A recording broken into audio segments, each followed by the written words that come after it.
where they wash it, then crush it to extract its sweet juice. They boil it down. This produces a kind of molasses that then goes on to a centrifuge machine that draws out excess moisture. Rum making really begins here, in these distillation towers. This is where ferment, made from molasses, distills into raw rum.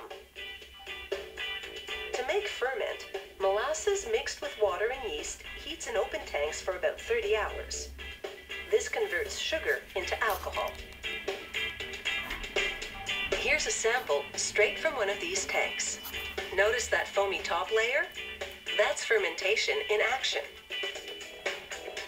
Before distilling the contents of the tank, technicians first test a sample. In this glass still, steam heats the ferment and releases alcohol vapors that condense at the top of the column. As they travel down the still spiral, the vapors cool and condense even more. The liquid that collects in the beaker is 80% alcohol. It's the same process inside the distillation towers, on a much larger scale.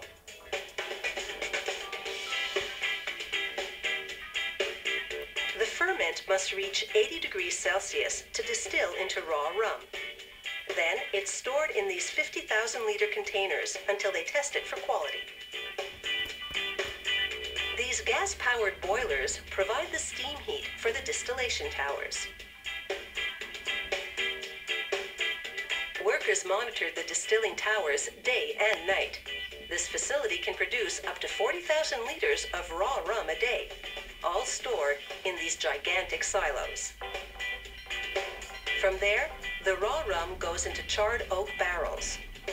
It's mixed with water and left to age anywhere from 1 to 12 years. The charred wood produces esters that give the rum color, flavor, and aroma. The longer it ages, the more intense the flavor. Technicians perform tests on the sample at the distillery's laboratory, closely monitoring the aging process. First, using a hydrometer, they measure the amount of alcohol in the samples to make sure it's in the standard 50% range. Next, they smell each sample to make sure the aromas are in balance. They keep a journal of all their observations. Quality control is the key to producing a consistent, flavorful product. Once it is aged, the rum is bottled. It's a fully automated process. First, they sterilize new bottles in a sodium carbonate solution. Then a conveyor moves them to a filling station that can process 150 bottles a minute. Rotating wheels deliver the bottles to a lever system that raises them up to the nozzles on pneumatic pumps. They fill up with rum, over 72,000 of them each day. Next, aluminum bottle caps come down a chute right onto the bottle tops. A piston valve pushes down on the caps and tightly seals each bottle. Next stop, labeling. First, a spinning roller applies glue to panels set on a rotating wheel.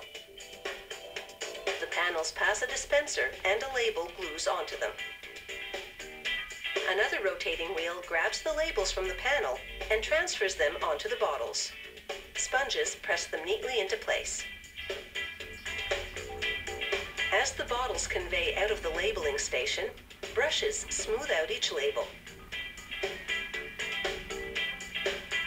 Finally, the bottles lower into boxes, 12 at a time, to ship to customers all over the world.